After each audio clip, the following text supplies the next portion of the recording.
IT 이슈 투데이 2019년 8월 1일입니다. 드디어 8월이네요. 그리고 저희는 본격적인 방송을 시작하겠습니다. 여름이 이제 끝난 것 같은데 또 이제 장마가 끝났으니까 뜨거운 여름이 이제 막판 기승을 부리겠죠. 건강에 유의하시기 바랍니다. 자, 방송을 시작하겠습니다. IT 이슈 투데이는 스타트업 전문 컨설턴트 최유한 대표가 진행하는 IT 뉴스 큐레이션 방송입니다. 출퇴근길에 편안하게 들을 수 있는 방송, 듣기만 해도 IT 트렌드를 읽게 되는 방송, IT 이슈 투데이입니다. 오늘의 이슈 지금 바로 확인해 보시죠. 본 방송은 스타트업 전문 컨설팅사 디토 파트너스 그룹에서 제공합니다. 첫 번째 이슈는 카카오가 택시 회사를 인수했다고 합니다. 모빌리티 관련해서 택시 개편안이 나올 때까지 많은 뉴스들이 쏟아져 나왔었는데 택시 개편안으로 인해서 당분간 좀 조용해진 느낌이었죠. 그 사이에 이제 카카오가 서울 강남 소재에 있는 진화택시라는 택시법인을 인수하기로 했다는 소식입니다. 오늘 전해진 소식이니까 뭐 나름대로는 이제 속보성의 기사였던 것 같고요. 진화택시는 면허가 90여 개 정도 있는데 이거 전체를 다 인수하는 것으로 알려져 있고 개당 7천만 원 선에서 거래가 된 것으로 알려지고 있습니다. 일반적으로 법인 택시 면허가 6천만 원 정도 초반대라고 하니까 조금 더 얹어서 거래가 성사된 것 같죠. 사업권과 또 인적 물적 자산을 전체를 다 인수하는 그런 딜이었다고 알려져 있고요. 이제 그렇게 됨으로써 카카오는 이제 택시 호출 중개를 넘어서 플랫폼 운송 사업에 직접 진출을 할 것으로 보입니다. 이에 따라서 이제 일부 택시 기사들은 그 택시 호출에 또 차별이 있지 않겠냐라는 우려도 하고 있는데요. 어쨌거나 그 모빌리티 산업은 이제 이런 식으로 결국은 한 걸음씩 나가는 것 같습니다. 이제 신규 사업자가 기존 사업자의 어떤 뭐랄까요, 뭐 손해를 보상한다는 표현은 좀 그런데 기존 사업자의 자산을 인수하면서 또 인수 합병하면서 그렇게 한 걸음씩 나아가는 모습으로 이제 진화가 한 걸음씩 진화가 될 것 같습니다. 결국은 이게 규제에 따라서 이런 모습으로 가는 건데 택시 개편안이 나왔을 때 많은 사람들이 그런 우려를 했었죠. 이렇게 되면 결국에는 자본이 있는 회사들만이 모빌리티에서 살아남을 수 있을 거다라고 얘기를 했는데요. 물론 이제 이번에 인수된 가격이 알려져 있지는 않습니다만 뭐 택시 면허가 뭐 100개 조금 안 되고 뭐 7천만 원 이렇게 하면 뭐 그게 한 70억 정도 되는 거죠.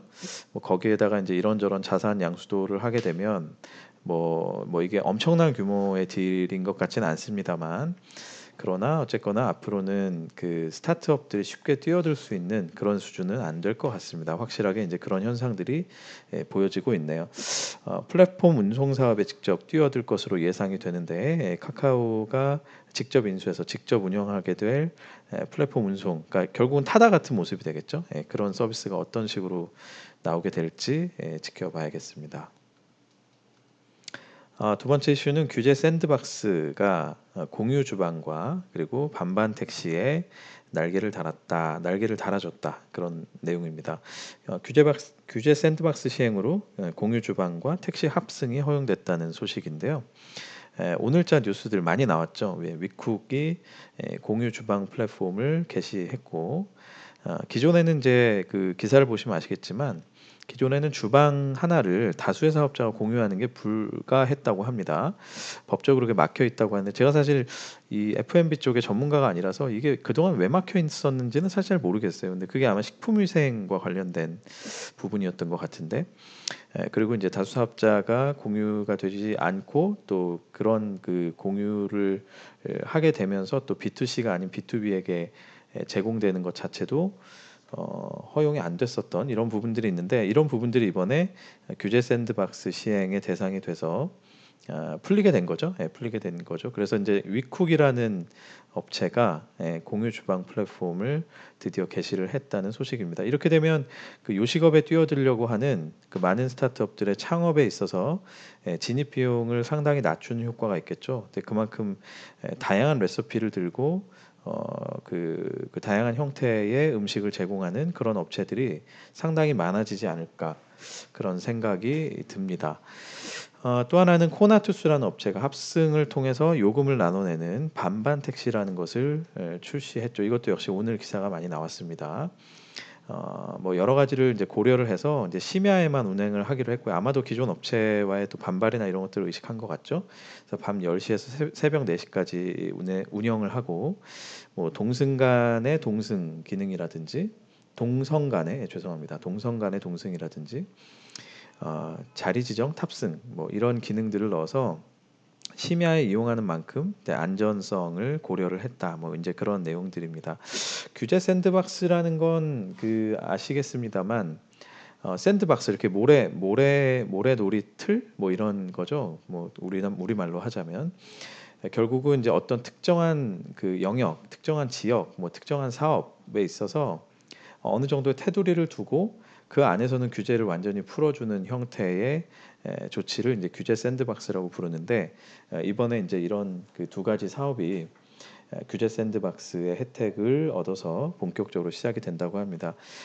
전에도 말씀드렸지만 규제라는 건 사실 이제 한번 생기고 나면 이제 풀리긴 사실 쉽지가 않거든요. 근데 이제 이런 식의 그 샌드박스라는 어떤 일정한 그 제한된 조건이 있겠지만 그런 조건 하에서라도 규제가 한번 이제 풀리는 움직임이 있다는 것은 분명히 장기적으로는 좋은 사인이 되지 않을까 싶습니다. 요식업과 또 모빌리티 쪽에서 다양한 사업들이 생겨나면 좋겠다 이런 생각이 드네요. 자, 세 번째 이슈는 기술 기업으로 진화하는 페이스북과 아마존입니다. 오늘 그 페이스북과 아마존과 관련된 기사들이 꽤 많이 나왔어요. 근데 이제 뭐 정리를 해보면 이제 페이스북이 AI 연구를 위해서 로봇을 개발하고 있다라는 기사가 한 그 그룹이 있었고 그 다음에 뇌와 컴퓨터를 연결하는 프로젝트도 개발을 했다, 기능도 개발을 했다, 뭐 이런 이제 내용입니다. 그래서 그 첫 번째 거는 대량의 훈련 데이터 없이도 스스로 훈련할 수 있는 그런 로봇을 개발하고 있다라는 내용이고 내용은 이제 그렇습니다. 뭐 위치라든지 뭐 사물 같은 것들을 인식해서 자동으로 그 사물의 팔을 뻗어서 잡는다든지 뭐 이런 식의 그 로봇을 만든다라고 하고요.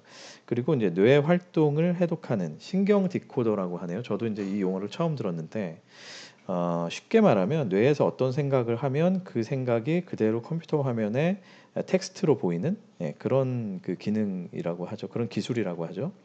그런 기술을 개발하는데 성공을 했다고 합니다. 지금 정확도는 한 60에서 70% 정도라고 하는데 이게 재밌는 게 스스로 생각하는 내용도 컴퓨터 화면으로 텍스트로 나오고 또 들은 내용, 그죠? 들으면 이해를 하잖아요. 그 이해하는 과정에 그 뇌의 활동도 감지를 해서 들은 내용도 또한 이렇게 컴퓨터 화면으로 나올 수 있게끔 그렇게 개발을 했다고 하네요. 또 아마존은 그 뉴스캐스터 수준의 음성 변환 엔진을 출시했다고 합니다. 그래서 마치 아나운서가 읽어주는 듯한 그런 엔진을 출시해서 AWS에서 제공을 한다고 해요. 폴리라는 이름의 엔진으로 제공을 한다고 합니다. 그리고 또 알렉사의 수준이 복잡한 질문도 이해하는 그런 수준까지 왔다. 뭐 기사에 이런 그 예를 들어놨습니다. 뭐 알렉사 블로그에 이제 있었던 내용인데 크리스토퍼 놀란 영화 중에서 오스카상은 수상했지만 골든글로브상은 놓친 것은 뭐냐? 이런 답에도 답을 할 수 있는 수준이 됐다라고 블로그에 아마존에서 올렸다라고 하네요. 결국 페이스북과 아마존은 방향은 조금 다르지만 AI 또 어떤 뭐 신경과학 이런 것들의 분야에서 굉장히 열심히 그 기술 개발을 하고 있는 것으로 보입니다. 더 이상 이 회사들을 뭐 미디어 회사, 뭐 SNS 회사, 뭐 쇼핑 회사 이렇게 부르기에는 충분히 정말 기술 기업으로 진화하고 있구나 이런 생각이 들고요. 사실 저는 이제 이런 뉴스를 볼 때마다 이 회사들 이 회사들은 도대체 어떤 로드맵을 가지고 이 기술을 개발하고 있을까? 사실 구글도 마찬가지고요. 구글도 뭐 DNA 이런 것들 막 연구하지 않습니까? 과연 이 회사들은 무슨 목적을 가지고 뭐 아무리 그래도 회사인데 그죠? 완전히 연구소가 아닌데 어떤 식으로 사업과 연결하기 위해서 이런 것들을 하는 걸까? 뭐 일례를 들면 페이스북이 지금 뇌에서 생각하는 걸 글자로 옮겨준다라고 했는데 뭐 기사에는 그 함께 참여한 연구진인 교수가 뭐 이제 그 뇌에 이제 손상이 있는 사람들을 위해서 뭐 이제 이런 연구를 했다라고 얘기하는데 정말 그걸로 끝날까 싶은 생각은 좀 듭니다. 이제 페이스북과 아마존이 뭐 또 구글도 그렇고 어떤 로드맵, 어떤 모습으로 진화하기 위해서 이렇게 가는가 굉장히 궁금해지는 그런 기사였습니다. 뭐 계속해서 관련된 기사가 있으면 제가 또 전해드리겠습니다. 자, 네 번째 이슈는 AWS 보안이 괜찮은 거니 이겁니다. 사실 아마존이 앞에서 제가 기술 기업으로 진화한다 자랑을 막 해드렸는데 오늘 또 난 기사의 한쪽에서는 AWS 보안이 괜찮니? 이제 이런 기사가 났습니다. 미국의 대형 은행 캐피탈원이 해킹을 당했는데 1억 6천만 명의 개인 정보, 여기 뭐 신용 정보도 있고 뭐 카드 정보도 있는 이런 개인 정보가 유출이 됐다고 합니다. 근데 문제는 이들의 데이터가 AWS에 보관이 돼 있었다라는 점인 거죠. 아마존 측에서는 클라우드를 사용한 것 자체에는 문제는 없었다. 그런데 이제 부실한 방화벽을 조치가 부실했던 것이 문제다라고 해명을 했는데 뭐 그럼에도 불구하고 전문가들이 뭐 그 정도로 이렇게 아마존에서 해명할 정도로 그렇게 부실하게 돼 있었다라고 보기는 어렵다. 근데 결국은 이제 아마존 클라우드 자체에 문제가 좀 있는 거 아니냐라는 식의 지적들을 하고 있습니다. 그래서 결국은 이런 해명에도 불구하고 미국 내에서는 이제 불안감이 굉장히 높아지는 이제 그런 현상을 보이고 있고 관련해서 이제 굉장히 그 좀 크리티컬하게 그러니까 비판적으로 나오는 그런 기사들도 많이 나오는 것 같습니다.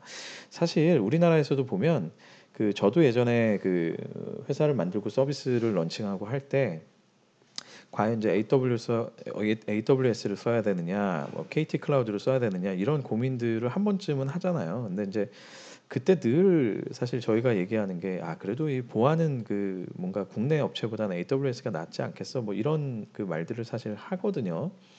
근데 그런 면에서는 그 AWS에게 있어서는 굉장히 치명적인 사건이 아니었나 싶고요. 이 부분이 향후에 이제 어떻게 이제 그 아마존이 이거를 해결하느냐의 문제이긴 한데 향후에 사실 클라우드 서비스 전체에 있어서도 굉장히 악영향을 줄 만한 이제 큰 사건이었던 것 같습니다. AWS가 과연 이제 이 부분을 어떻게 헤쳐나갈지 역시 계속 지켜봐야 될 문제인 것 같네요.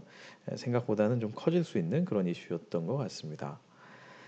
자, 마지막 이슈는 애플이 신용카드를 출시했다는 내용입니다. 애플이 애플 월렛과 연동된 신용카드를 출시한다고 합니다. 8월 중에 출시한다고 하는데 지금 기사상에서는 이게 어제자 기사거든요. 7월 31일 기사인데 아직 출시했다는 아니고 8월 중에 출시한다 이런 내용이고 직원 수천 명이 이미 베타 테스터로 사용을 하고 있고 거의 모든 준비가 끝났다. 뭐 그런 내용입니다. 이게 예전에 한 1년 전이었나요? 이 기사가 사실 이미 났었어요. 그래서 직원을 대상으로 쓰게 하겠다라고 얘기했었고 그 당시에 이미 나왔던 컨셉 그대로 지금 거의 그대로 진행이 됐습니다. 그 당시에 제가 왜 기억을 하냐면 이 카드가 일단 티타늄 소재로 된 하얀 아주 예쁜 카드였기 때문에 굉장히 탐이 나서 기억이 나고 두 번째는 이제 카드 번호, 뭐 CVC 번호, 뭐 유효기관이라고 제가 썼군요. 오타네요. 이 오타를 찾아내시는 또 묘미를 즐기시기 바랍니다. 유효기간이 없는 그런 티타늄 형태의 카드였기 때문에 제가 되게 놀랐었어요. 이게 어떻게 가능하지? 이게 무슨 카드지? 이런 그 생각이 들었었는데 거래를 할 때마다 생성되는 임의 번호를 활용하는 그런 카드라고 합니다. 그러니까 결국은 뭐 그 실시간으로 그 서버에서 가지고 있는 임의 번호와 이 카드가 갖고 있는 임의 번호가 맞을 때 그때 거래가 성립되는 뭐 그런 형태의 카드가 아닌가 싶어요. 저도 이제 실제 출시가 되고 또 뭐 제가 사용할 수 있을지 모르겠습니다. 이게 한국에서 출시가 된다는 소식이 아직 없기 때문에 사용자들의 뭐 후기를 좀 보면 알 수 있을 것 같은데요. 어쨌든 좀 신기한 컨셉의 카드죠. 이 카드를 통해서 실물 카드를 통해서 결제를 할 수도 있고 그다음에 이제 애플 월렛을 통해서도 결제가 가능하다 뭐 이런 내용입니다. 결국엔 제가 최근에 그 금융과 관련된 그런 그 기사들을 많이 다루어 드렸는데 애플도 역시 어쨌든 금융 쪽에 계속해서 꾸준하게 뭐 애플페이도 그렇고 또 월렛도 그렇고 이번에 신용카드까지 나오기 때문에 굉장히 이제 꾸준한 움직임을 보이는 것 같습니다. 역시나 그 모바일 업계에 있어서 금융이 진짜 넥스트 먹거리가 맞긴 맞구나 그런 생각이 들고요. 또 그럴 수밖에 없는 게 그 늘 그렇지 않습니까? 돈을 벌려면 돈이 도는 곳으로 가야 되잖아요.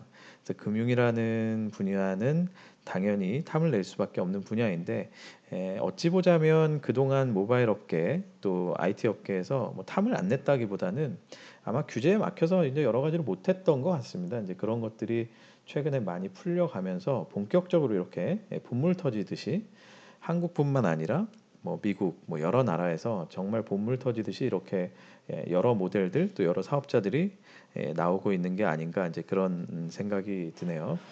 어쨌거나 금융판에 있어서 계속해서 뭐 이런 애플과 같은 뭐 하드웨어 혹은 플랫폼을 갖고 있는 회사뿐만 아니라 네이버나 카카오 같은 서비스를 가지고 있는 회사까지 아주 그 격전이 계속 벌어질 것 같습니다. 같은 내용의 유사한 내용의 기사들 같은 비슷한 흐름을 보이는 그런 기사들이 계속해서 나오고 있습니다. 네, 오늘 준비한 소식은 여기까지고요. 유튜브 채널과 페이스북 페이지에서 디토 파트너스 그룹 뭐 한글이든 영어든 검색해 보시면 지난 방송을 보실 수 있고요. 보시면서 구독 버튼 꼭 한번 눌러 주시길 바라겠습니다. 오늘 목요일이네요. 회식이 많으실 것 같은데 건강 잘 챙기시고요. 저는 또 내일 다시 뵙겠습니다. 감사합니다.